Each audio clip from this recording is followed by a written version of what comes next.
preparing to live stream the meeting. What?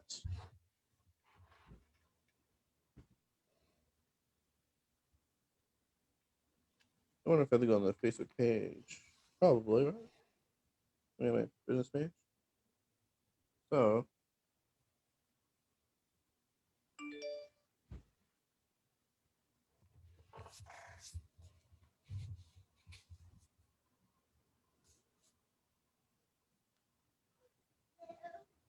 All right, Wes. So what do you see on your end? Same thing I always see. Okay. You on the big screen and me in the little screen. Okay. Let's see here. All right. So because I think all the captions are up. Let's see. I don't know if I want captions or not. Let's see about that. Let's see.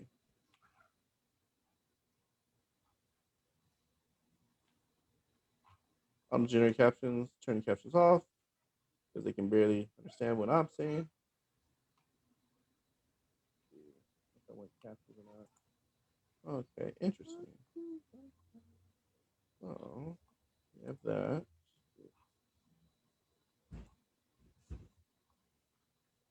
Share to your story. I'm generating captions, turning captions off because they can barely understand what I'm saying. See what I just did there. Okay. Share.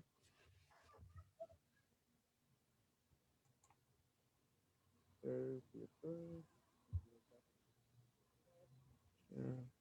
There's a news feed. Let's see. Oh, cool. All right.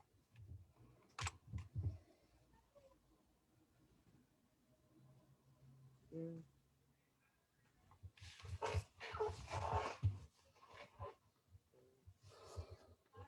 Yes. Let's see. Oh, cool.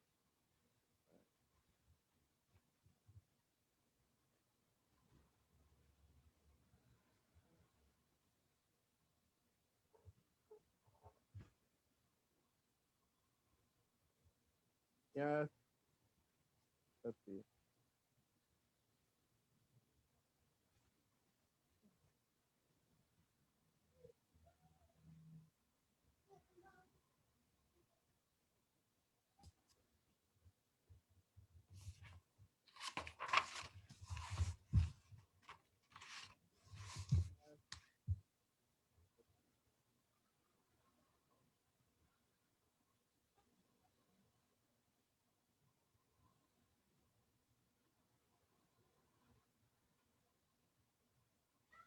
All right. So you still see him on the screen, right, Wes?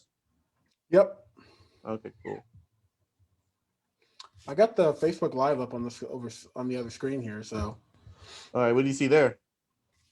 Just a split screen with both of us. All right. Perfect. Yep. Oh, let's see how this goes. All right. So you still see him on the screen, right, Wes? Yep. Okay, cool. I got the Facebook Live up on the other screen. All right. All right. What do you see there? Look at you. Just a split screen with both of us. All right. Perfect. Yep. Right there. All right. Let's see how this goes. Let's see.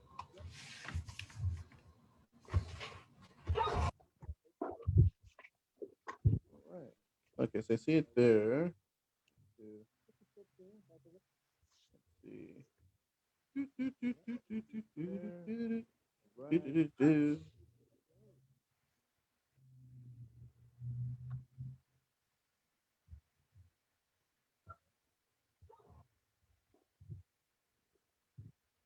Oh, all right. All right, perfect. So looks like we are on. All right, looks like I got my screen on here. All right, so it looks like we are live. All right, perfect. Awesome, awesome, awesome, awesome. Now I got like literally 3 screens here, so I'm like, which screen should I be looking at? So I guess I'll look at the one that's real time because I think Facebook is delayed a few seconds. So I'll look at the one that's actually real time. So, all right, perfect. So, you know how we start the show?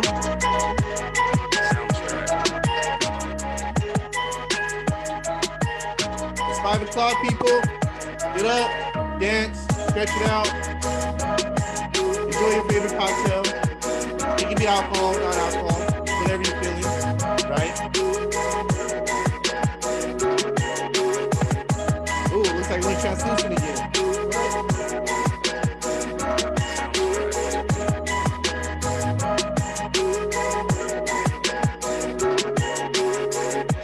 All right, shout out to Alter Ego Abyss on this track. We'll make sure to tag him in the social media profiles, all that good stuff. So, without further ado, before we start the show, I am super. I don't know if you guys can see me. Let me jump out again.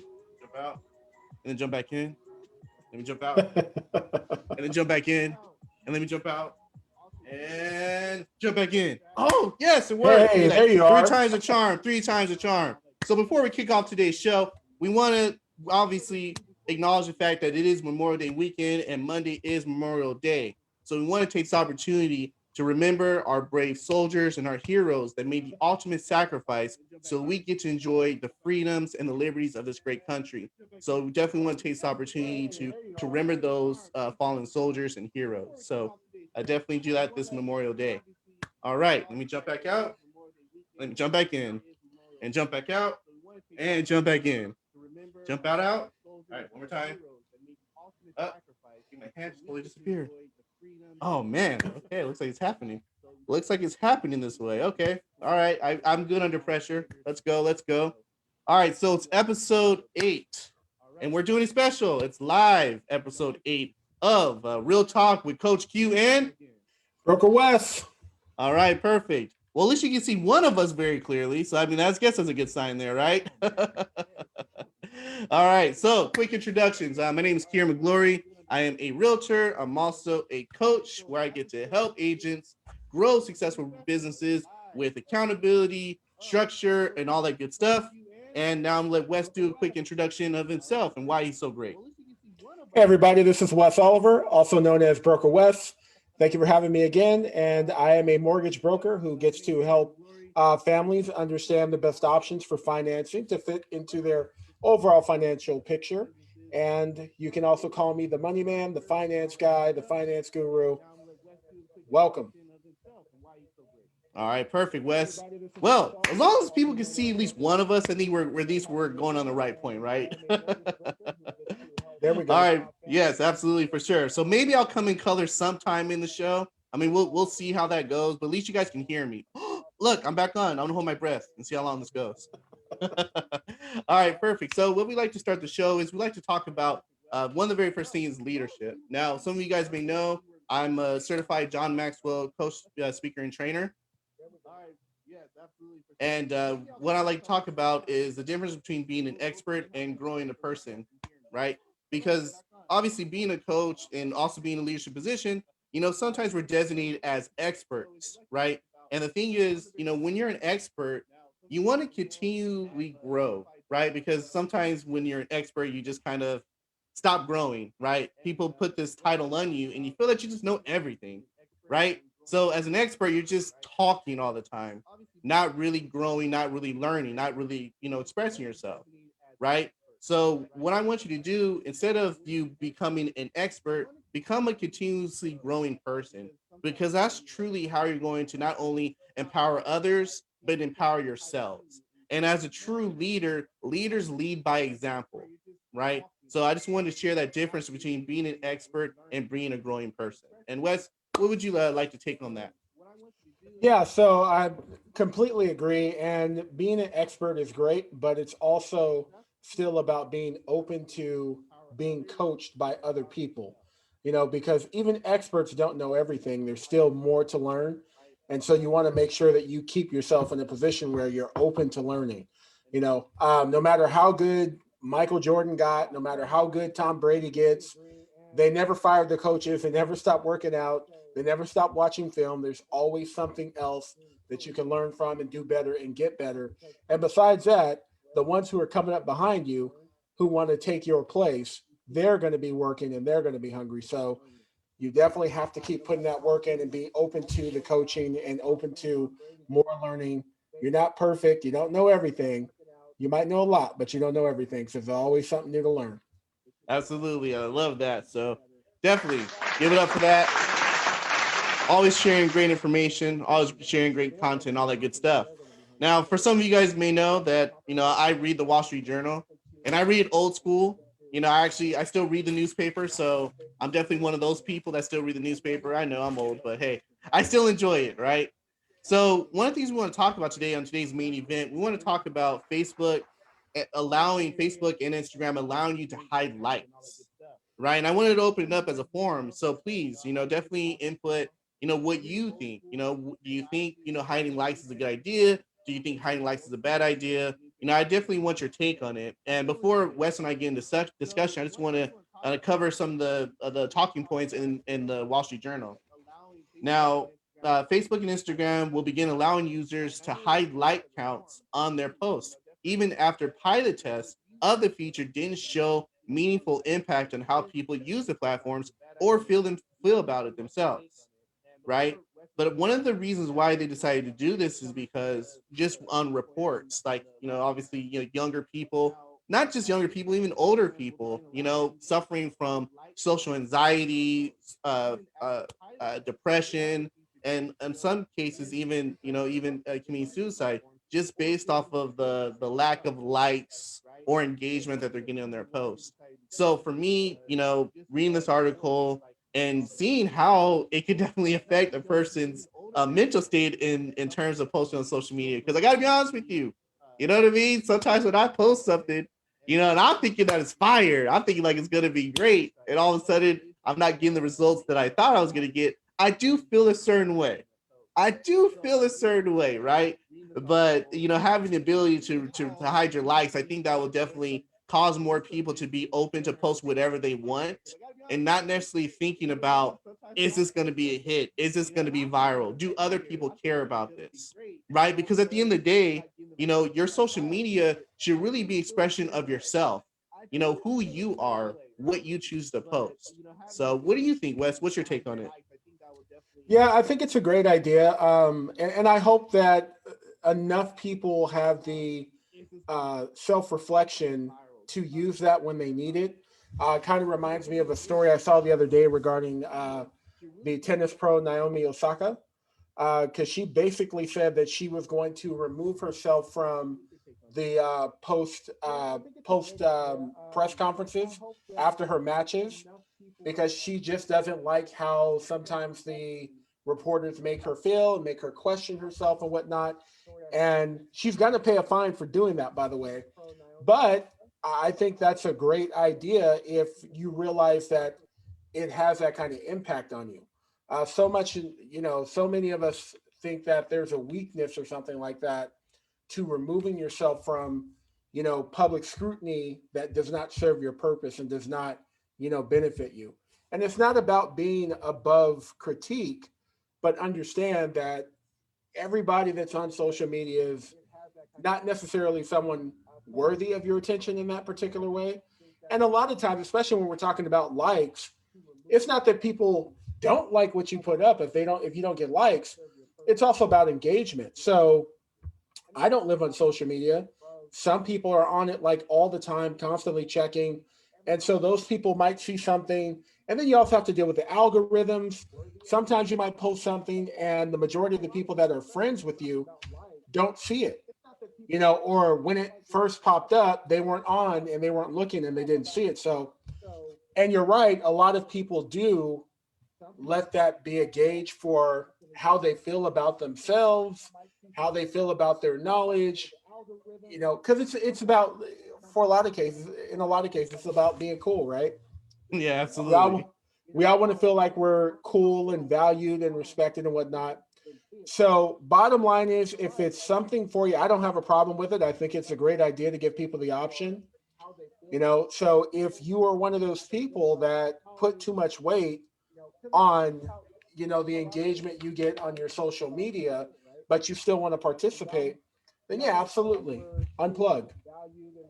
Yeah, I like that, and that's definitely, I definitely feel the same way for sure. So definitely, yeah. So I think I'm gonna try that out. I think once we actually have the option, I think I'm gonna start hiding my legs, and definitely see if I notice a difference in terms of maybe the amount of times I log on social media, maybe the amount of times I actually post things on social media, and if I'm actually really thinking about should I post this, how much engagement I'm gonna get out of it. So I'm definitely gonna try that out. So what do you guys think?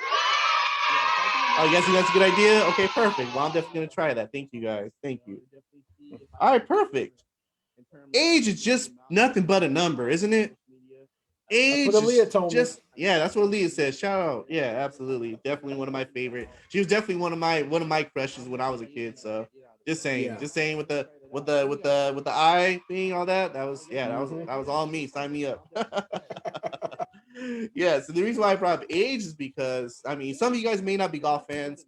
I'm not the biggest golf fan, but I do appreciate the sport, and I definitely have to talk about Phil Mickelson being the oldest player to actually win the Masters at age 50. So shout out to Phil Mickelson on that. Yeah. So Wes, what is your take on that? Like, what makes you, when you saw that happen, like, what made you think about it? Yeah, just a quick correction. He won a major. It wasn't the Masters, but he won Oh, a major. I major. believe it My was the apologies. Major, PGA major. Championship. But Major. Sorry, it's a major. Hey guys. Hey, my mistake. It's a major. Sorry, major. Major. All right. but I think that's great, and I think it's another example of you're never too old to stop accomplishing, and you're never too old to stop growing. So if there's something that you want to do that you haven't done before, something you're interested in, you should do it anyway. You're going to keep aging whether you do it or not. Um, Now, certain things I wouldn't try to go become a UFC fighter at the age of 50, Hey but you Wes, hey can. man. I put that on my bucket list, man. That's definitely something I'm gonna be doing at age 50, so I don't know. Yeah, but and just to relate it back to what we do, if you're somebody who wants to own a home and you haven't been able to do it yet, maybe you're 50 already. You can still make that happen. There's no reason you can't. You just have to do the work to qualify, and you can become a homeowner at 50, and there's nothing wrong with that.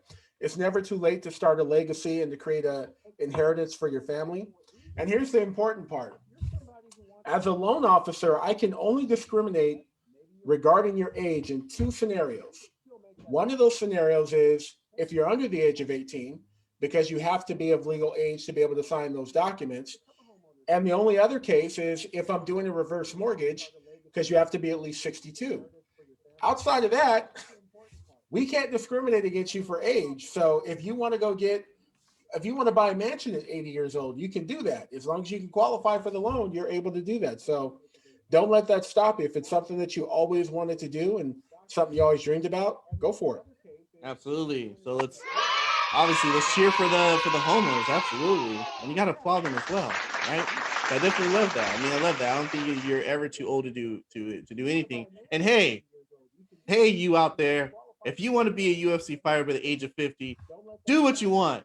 You know what I mean? Do what you want. But I would definitely consult with the doctor first if you if you're going to attempt that for sure. Absolutely. So yeah, so shout out to Phil Mickelson on winning the Masters. The No, Masters, right? no. No, He won majors. a major. I believe he He won the won PGA Championship. PG. Yes, he won the PGA Major. Yes, championship. Yeah, Yeah, yeah. you can see There you you can go. see you can see how well versed I am in the area For of the golf. golf, yeah. Yes, so yeah, but hey, I give credit though. I don't watch golf as often, but I do know who Phil Mickelson is. You know what I Oh mean? yeah. And one of the cool things I know that Phil Mickelson does is I believe like during the holiday times he'll actually I think he used to fill up a bunch of carts at like Target and all these stores and like donate them to kids, in San Diego. So, shout out to Phil Mickelson on doing that stuff too. So absolutely. Yeah. Absolutely. All right, perfect. So what's going on with the market, man? Huh? What is going on with the market? What is going on in the real estate market, West? What's happening? Okay, so I came across an article the other day about the decline in pending home sales. So here's just a couple bullet points from the article. So the pending home sales index, which is what they use to measure this, dropped by 4.4% from its March level in April. Now, we always tell you guys to look at things geographically because there's always going to be differences. So, for people in California, that number is only, or for people in the West, that number is only 2.6%. So it dropped by 2.6%, right? So right now, they're saying the drop does not bode well for existing home sales over the next few months. Part of the reason you can imagine is because, as we've been talking about week after week, is how people will get discouraged if they can't find what they want in the market, right?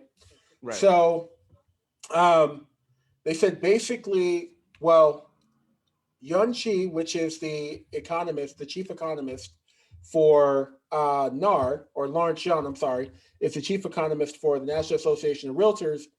They said contract signings are approaching pre-pandemic levels due to lack of sufficient supply of affordable homes. So, as we told you guys a few weeks ago, people that are looking for homes in the higher ranges, they're fine because most people can't qualify for those homes. Where we're seeing the frenzy and where people are having the most challenges are, the homes that are below $1 million. So he expects that the supply of available homes will improve as soon as the autumn. And that's because the growing comfort that homeowners will have for allowing buyers to enter their homes.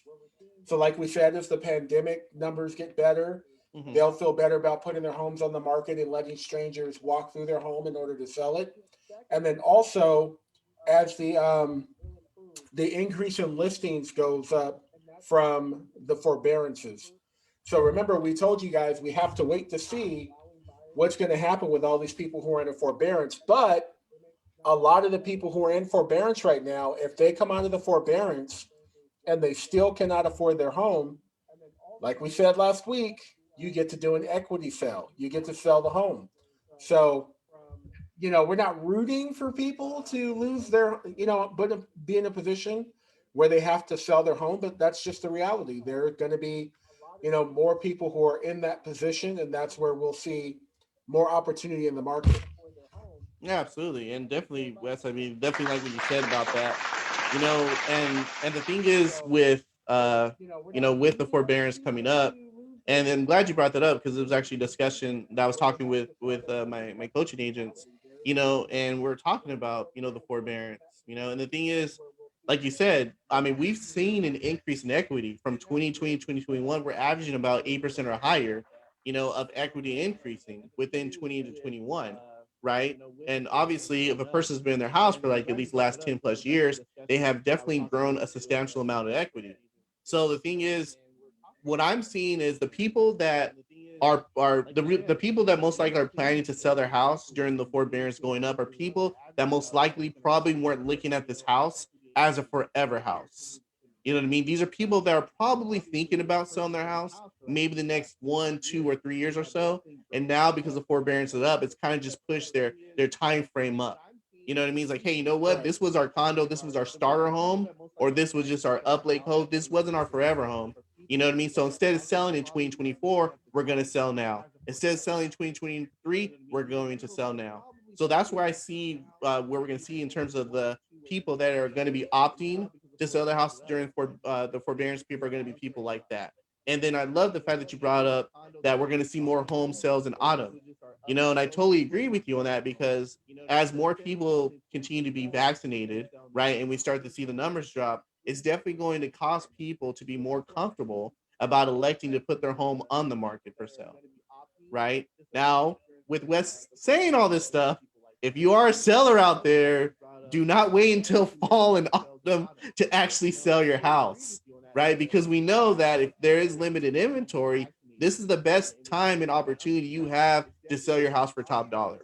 Now, if you're a buyer, again, it's still not a great opportunity for you to wait, right? Because we've already noticed that interest rates have ticked up a little bit, right? And this is something I always share with my clients, and I also share this with my coaching agents when they're talking to their clients.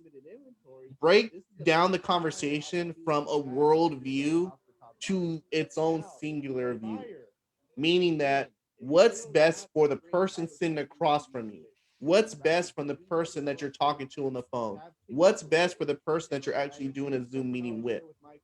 right? And it comes down to these three things: can they financially afford a home now? Are they ready to take on a mortgage? Do they plan to live in this house for these 3 years? Right? If they say yes to those things, then they're ready to move forward. So, all right. Anything else that you want to talk about regarding the forbearance talk?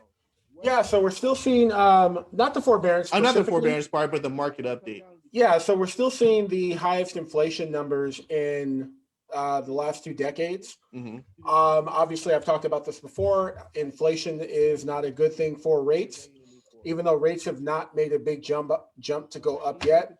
We Mm-hmm. know eventually it's going to come, and that also could be something that kind of slows the market a little bit as far as people in the market looking for a home. So again, one of the reasons why if you're a buyer right now, may not be the best time to wait because you still have an opportunity to finance at an all-time low interest rate.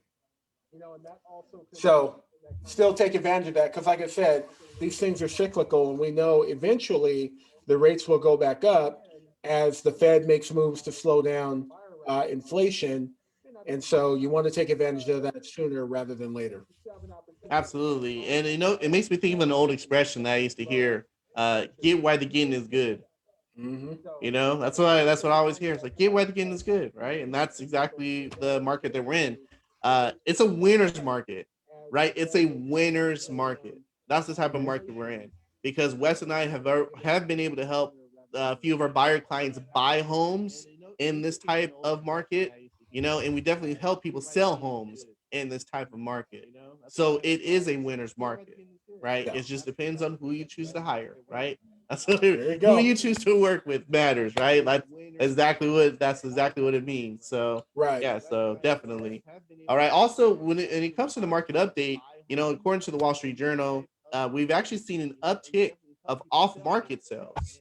So we're seeing homes that are not even going on the market, before people are actually buying them. So we definitely seen an uptick with that. And that's something that we've seen, since the pandemic started, and we're definitely seeing a lot of it now. A lot of that happens to do with the fact that we have so many qualified pre-approved buyers ready to go, right? So it's just a matter of, hey, if we can find a homeowner that's looking to sell their house and they have a price in mind, and if I can have a buyer that's willing to pay that price, then we can make the transaction right there. We can make the agreement right there. So I mean, I definitely see that that's going to be a continuous trend. So we are most likely going to see more off-market sales. Maybe during autumn, that time when we see the market go, when you see more listings pop up, maybe we'll see some of that off-market slow down a little bit. But what we know is that if we demonstrated already that we can sell homes off-market, it's only a matter of time before homeowners ask you for that type of option, right? Hey, my neighbor sold his house before coming on the market. Can you do that for me? Right? So this is Right. something, a skill set, as a realtor, because if there's a realtor watching this, right? Take notes.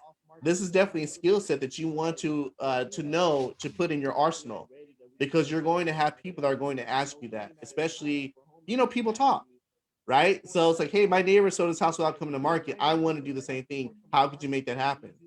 Right? So that's definitely a conversation. It's definitely a skill set you want to learn. And if you're one of my coaching clients, let's definitely set up a time to talk about that as well. So perfect. All right. Anything else regarding the market update, Mr. West? No, that should do it for this week. All right.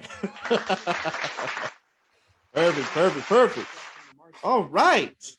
So, City Spotlight today. So, if this is your first time watching the show, each episode we always choose a city to spotlight. Now, this city holds a very special place in my heart because this city is the place I got my very first listing in the business. I got a land listing, not just any land listing. I got a land listing in the city of Silverado. Yes, the city of Silverado. So, some quick facts about the city of Alvarado. It was established in 1878, and Silverado average median income in Silverado is over $103,000 in Silverado Canyon, and it also happens to be one of the only places that you can actually get approved for. I believe you said it's a USDA loan. So it's definitely one of those places as well. Average home price in Silverado Canyon is a little over 837,000. average days on market, meaning that when a home comes on the market, how long it takes for it to sell is about 40 days. And currently, today afternoon, there's about 14 homes available in the city of Silverado. And one other thing special about Silverado before I let Wes jump in and drop some information about Silverado Canyon, Cook's Corner. It happens to be one of their historical places in Silverado Canyon. It's definitely a place where there's a large gathering of bikers or motorcyclists, whatever you like to call them. So, Mm-hmm. if that's definitely your ride there, maybe you're like a hog or whatever, definitely check out Silverado Canyon. Go to Cook's Corner. Yeah. So what I was able to find out, basically, I didn't know this. Their schooling is they're under the Orange Unified School District. So most of the schools, the junior high schools, elementary schools, high schools will be available to you from the city of Orange. They have a Star Ranch Sanctuary, Star with two R's, and this is where I think seventh graders and older can go. They have an ecology program as well as a junior biologist program, which is pretty cool. Yeah. They also have the Silverado's Children's Center. In addition to that, they have the Majeska Community Center, which is pretty cool. They have a lot of stuff there for like seniors. They have a ceramic club, Canyon Lunch Brunch, Brown Baggers. That's all for seniors. They also have, among other things, they have yoga and Pilates. That's available to everybody, not just seniors. Yeah, give it up for yoga. Give it up for yoga and Pilates. Yeah. See, you gotta stretch it out. Gotta stretch it out. Then they have a Fire Explorers program for, I believe, uh, from the age of 17 to 21. This is like some kind of training you can go through if you're looking to get into firefighting as a career. So that's pretty cool. It's a really small city, 2,000 population. So if you want to feel like you're in Mayberry, which, hey, that small town feel is pretty cool for a lot of people, Yeah, So absolutely. yeah, so they only have 2,000 people in the population. And of course, they have the concert series, which most cities do now. But yeah, that's basically it. And then, of course, you have all the other surrounding areas that you want to get into. So you don't have to just stay in Silverado. But like I said, if you want that small town feel amongst a bunch of large cities, there you go. Yeah, absolutely, for sure. So definitely give it up for Silverado Canyon. And if you guys want any more information about Silverado Canyon, definitely feel free to reach out to us because we'll definitely be able to give you all that good stuff about that city, that started out my career with that land listing. I ended up getting 3 land listings and a listing house for sale in Silverado Canyon. That was pretty awesome. You know what I mean? So yeah, definitely good memories of Silverado Canyon. So, and not to mention, it's like one street that goes through the Silverado, so that's pretty awesome. Yeah. Small town feel, like I said. Small town feel makes you think you're back in Bayberry, man. Absolutely. There you go. Sure, absolutely. All right. Now, if this is your first time watching the show, this comes up to one of my favorite segments of the show. You know, it's called the Wes Files. No music today, unfortunately. We don't want a copyright strike. Yeah, we don't.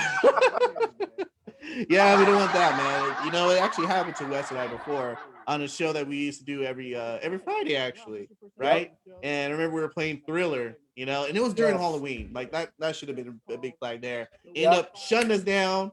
Couldn't go back log on live. So we learned our lesson. We So did. We did. Facebook taught us well. yeah, Facebook don't play. So you just gotta watch it. Okay, so if this is your first time joining us, this is the period of the show where I try to take something from my previous experiences with helping someone buy a home or refinance a home or even get pre-approved for a home and take that and bring it to today where you can take that knowledge and use it for yourself going forward. So today it's really about putting yourself in a position to where you keep an open mind as you're looking for property. Usually when I sit down with first-time buyers, a lot of them have a specific type of property, specific area, specific city, whatever it is. And unfortunately, some of the ideas that you have ahead of time may not work out with your finances. Because what I notice is a lot of the time, what people's perceptions are of the mortgage payment that accompanies the property they want, they don't come even close.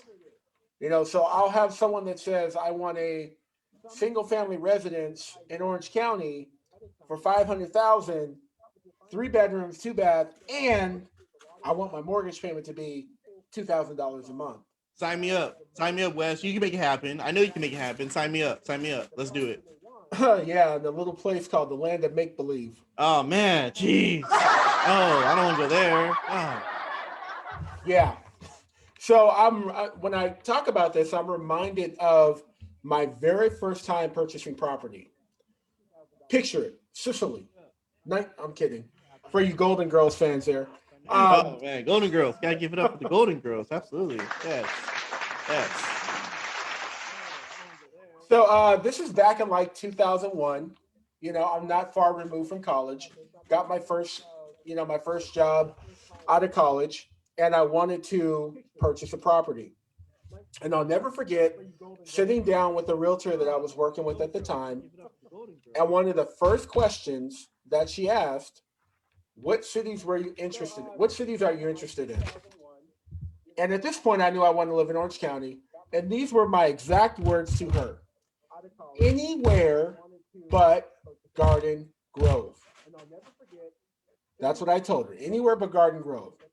Now, this is one of the reasons I tell people to keep an open mind, because a lot of the times your preconceptions are just that. You really don't have the information.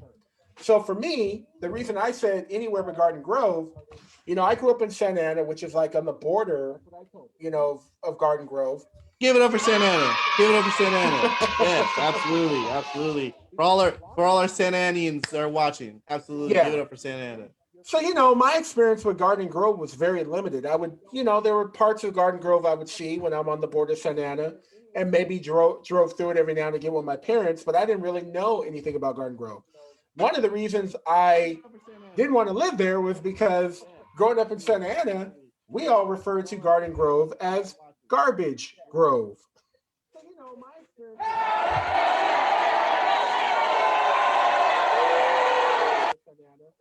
I didn't do that. I never. Well, so long story short, I've been looking with my realtor, we've been looking for property for quite some time. I was in escrow on a property in Orange that had fallen out of escrow. Sellers pulled the offer, but she asked me one day, "Hey, there's this property I want to take you to, a condo in Garden Grove. Do you mind if we go look?" I said, "Yeah, sure. I'll take a look at it." So, number one, the property was in a part of Garden Grove that was a great part of Garden Grove that I'd never actually been to. And it was right on, Old Town Garden Grove, right there on Main Street. For most of you guys are probably familiar with it because of the Strawberry Festival, which does that take place on Memorial Day weekend usually? I think it does, right? Yeah, usually around this time. Yeah, I think it does. Yeah. So I'd never been there before. But let me tell you, I got there, I saw the area. There's a really nice park outside the building.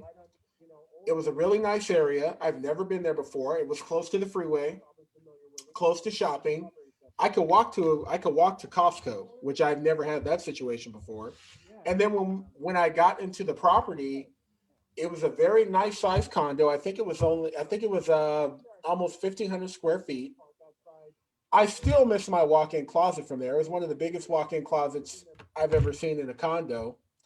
And long story short, I ended up buying that property, and I lived there for about 6 or 7 years before I bought the next property, and I enjoyed it. I enjoyed the city. I enjoyed the property. I really enjoyed the place. So, had I not kept an open mind and said, no, I don't want to see that, who knows where I would have ended up and if I would have had something as nice and as large as I actually did.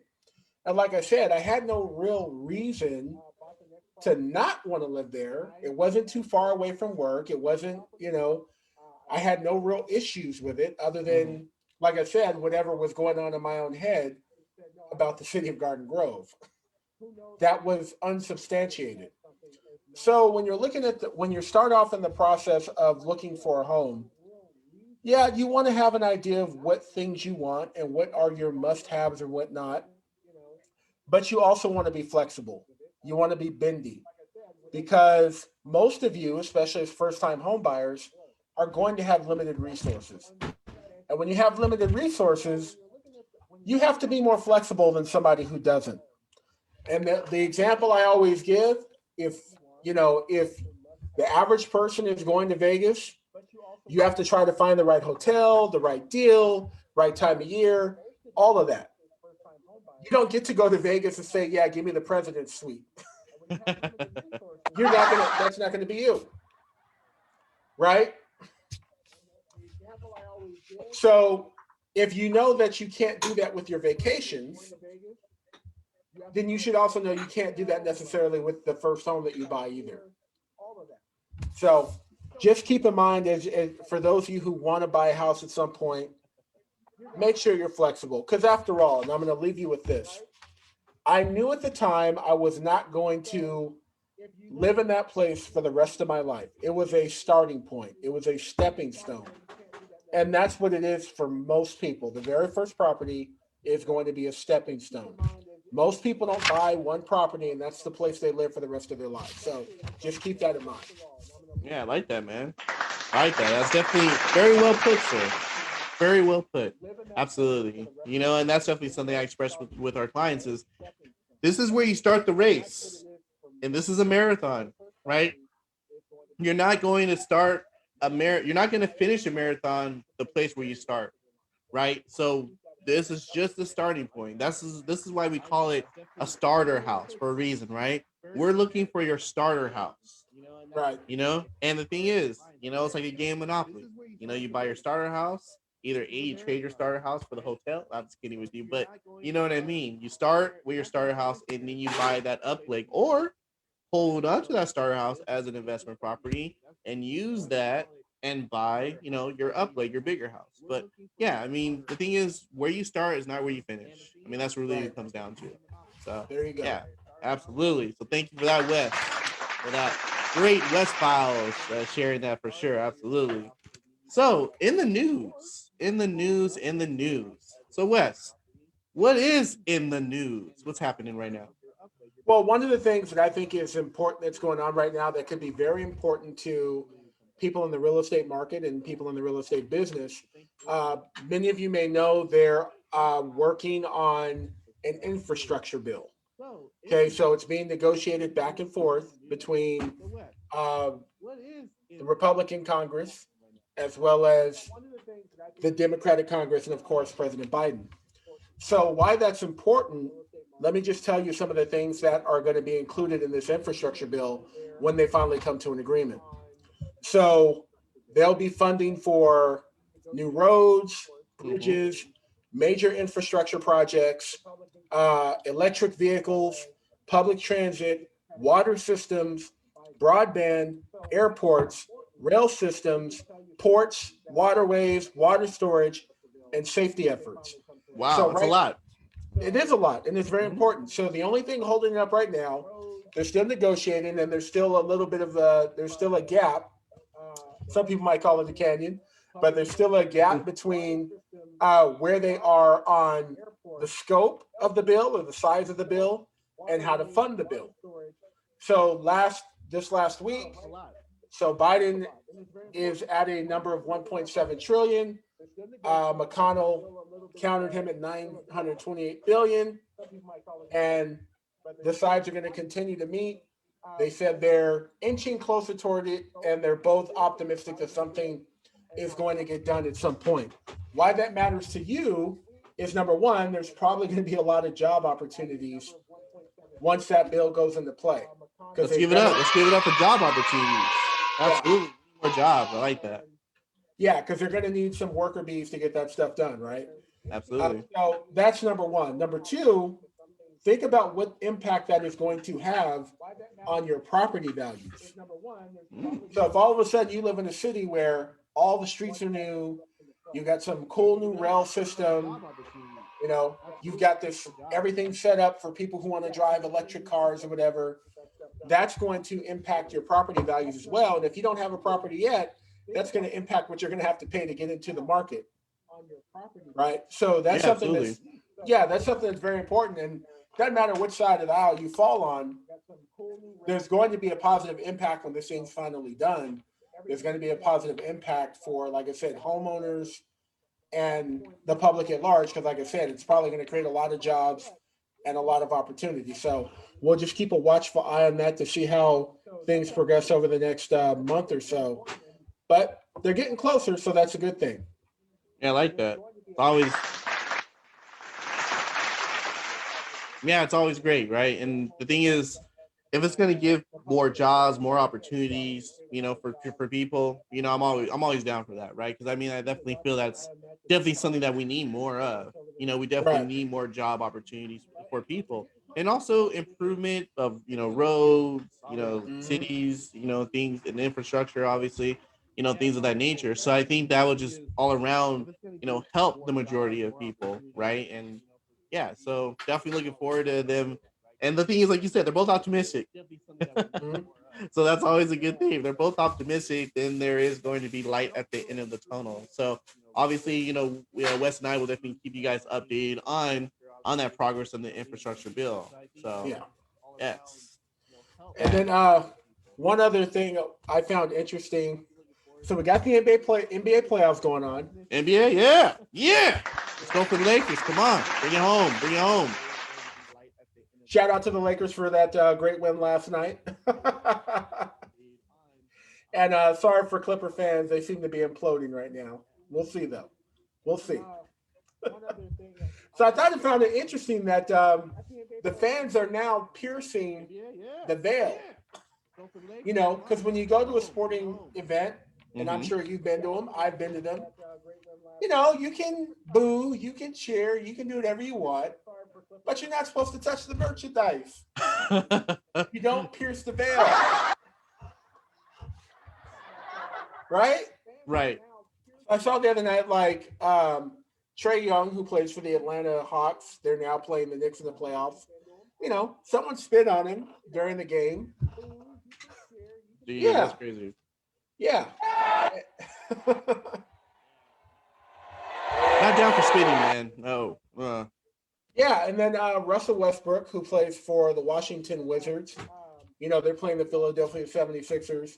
Some fan, dumped popcorn on him the other day. Jeez. Poor behavior, man. Poor behavior. Jeez. I don't know. Maybe it's because they haven't been to a sporting event in a long time and these people are just going crazy. I don't know. Jeez. Maybe, I mean, but if you get that worked up, Mm-hmm. maybe you should just watch it at home in your living room. Jeez. You know what? They're lucky that it wasn't Ron Artest. You know? Yeah. Yep. Before it became Meta World Peace. Right. He was Ron Artest. So Ron That's Artest wasn't right. the person to play with. He run up on the stands and and Yeah. get you. Yeah, like I said, and I mean, of course, you don't. That's not what you want. Mm-hmm. You don't want the worlds to cross. Athletes stay on the court or on the field, and they do their thing. Fans stay in the stands. They do their thing, and never the two shall meet. You know what I'm saying? That's Yeah. the way it's supposed to be. Mm-hmm. So hopefully, they get that figured out. And of course, I know one of the fans has been banned for life. Oh wow. Yeah, yeah, of course. So hopefully they get that figured out. I just thought it was interesting. I'm like, man, what is going on right now? Yeah, You I don't know. know. It's yeah. By the way, you know that these games are severely restricted in the amount of fans that are allowed to be there. Mm-hmm. So that also means that whoever was there probably has, comes from affluence Yes, because they can absolutely. afford to be there because those tickets are probably a lot higher. Mm-hmm. Like, come on, man. Oh, man, you came from the boardroom and you doing that? Come on now. Oh man, geez, yeah, Yeah, it's just that's really crazy. yeah, it's super crazy. Yeah, and then Jeez. just lastly, not to dampen the mood or whatever, and we don't get too deep on it, but for the the families of the and friends of the 9 victims earlier from this week in San Jose. Our prayers are with you, and we hope you guys get justice. And it's a terrible, terrible thing, but it'll get better. Yeah, yeah, absolutely. Yeah, I mean it's yeah. I mean, there's nothing really to say about what's been happening for sure. Yeah, Yeah, just a terrible thing. You hate to see it, and you just want to make sure you're supportive of the people that are left behind. So, yeah, absolutely. Well, definitely prayers and good vibes go to the families for absolutely, sure. Yeah, absolutely.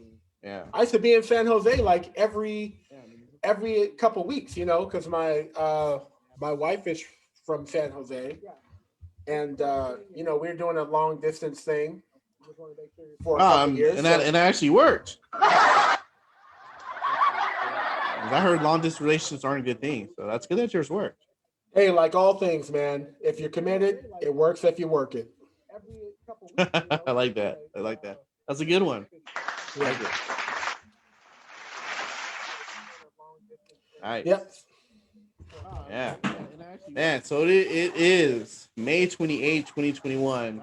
And again, this year is going by super fast. Super, super, super duper fast. So Wes, we got planned this weekend. We got planned on this beautiful Memorial Day weekend we're having. Uh, gonna do a little bit of golfing tomorrow. Not gonna play around, but gonna go hit some golf balls. May take in a movie.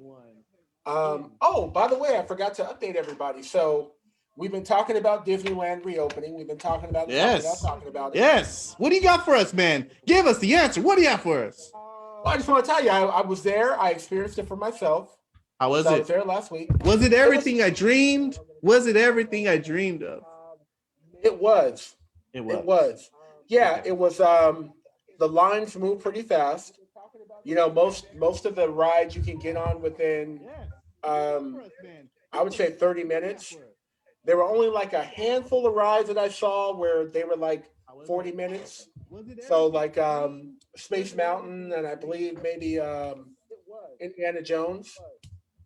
But yeah, the rides they moved. The lines moved very well.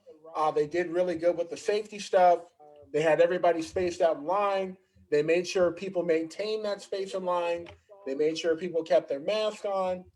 They wiped things down constantly. So I felt very safe being there. I felt very comfortable being there, and it was a good experience. So I can't speak for what's going to happen once they let everybody in once the gates, because now you're going to be standing in line for 3 hours at a time again. But last week it was really good. Oh man, well, I'm glad you had a good time with the family at the Disneyland and all that good stuff. Yeah, so definitely looking forward to going sometime. Sure, we have it on our to-do calendar for sure. Yeah, Yeah, so we'll definitely make sure to check it out. That's good, man. That's absolutely good. Oh, did you get to check out Star Wars Land? I know that's something that you were I looking forward to did. checking out. Okay, how was it? I How was did. it for you? It was Did, good. It was good. I okay, got to do the new Star Wars ride, okay. which was really fun. I'll tell you what, though, if you're tall, oh man, it was rough on the knees. Yeah, and Wes is like 5'4", so kidding with you, Yeah, kidding with you. Dude's like yeah. 6'5". It's ridiculous. Wes, you're like the tallest out of your siblings, and you're not even the oldest. So, I'm just saying, man. Like seriously, if I was like the oldest, and like you not even the oldest, and you're like taller than everybody, I don't know. I would feel a certain way. I would feel a certain way about it. Hey, it is what it is, man. It is what it is. But But nice. yeah, the Star Wars Land was great. I went on a couple of the rides there, which were really fun. Got to experience the new Star Tours. It's been a long time since I was on Star Tours, so they changed the mission and all that. That was really cool. So yeah, it was a really good time. We did, I did a bunch of the kiddie rides and yeah. Nice, man. That's awesome. That's awesome. And you guys can comment as well. Like, what do you guys have planned this holiday weekend? What are you guys up to? So make sure you guys comment all that good stuff. So yeah, man. So what are we doing this weekend? I got a couple appointments tomorrow. We have a listing appointment, a buyer appointment tomorrow, and then maybe one of these days try and go to the beach again. Yeah, maybe I'll put that on my calendar. So make sure to do that. And I have family coming in out of town, so I'm sure we'll be spending a few days with them as well, hanging out. I think we're supposed to be barbecuing maybe Saturday or Sunday. I think I might have was supposed to pick up something, so I'll make sure I pick that up before I show up to the house. Because I'm not one of those people that like to show up empty handed. You know what I mean? I think that's something that my I think my mom or someone taught me. Like never show to a person's house empty handed. You know Right. what I mean? Even though they tell you, oh yeah, you don't need to bring anything, that's fine. Like I always feel inclined to bring something. So I'll make sure to definitely have something in hand. So yeah. As you should. Yes, as you should. Yes, all of you guys. So whatever you guys have planned for this long weekend, definitely make sure you bring something. Don't be that person. Don't be that person that don't doesn't bring anything, but you eat up all the food. You eat up all the Yeah. food. You drink up everything. You make a big mess. But you don't help to clean. But you leave. And the reason why I can say that because I definitely have some some family and some friends that do that kind of stuff. So if you guys are listening, I noticed you. I saw you. So if you show up and we're at the same event, I'm gonna make sure to check to see what you brought. Okay. Absolutely, absolutely. And again, yeah, definitely we love to hear what you guys are doing. So if you guys are on live right now, definitely chat in the box. What do you guys have planned this morning, weekend, or hey, if you catch the video later, comment in the box and share what you guys are doing this holiday weekend. So make sure you do that. And Wes, is there anything else that we need to share? Huh? No, Anything else? I think we've shared enough, man. I think we've All right, shared enough. perfect. Yeah, I love it, man. We might have overshared a little bit, but it's okay. That just means that we're closer. That means that we're closer to you, right? So Exactly. yeah, so this is our first live that we done, episode 8 of Real Talk with Coach Q in. Broker Wes.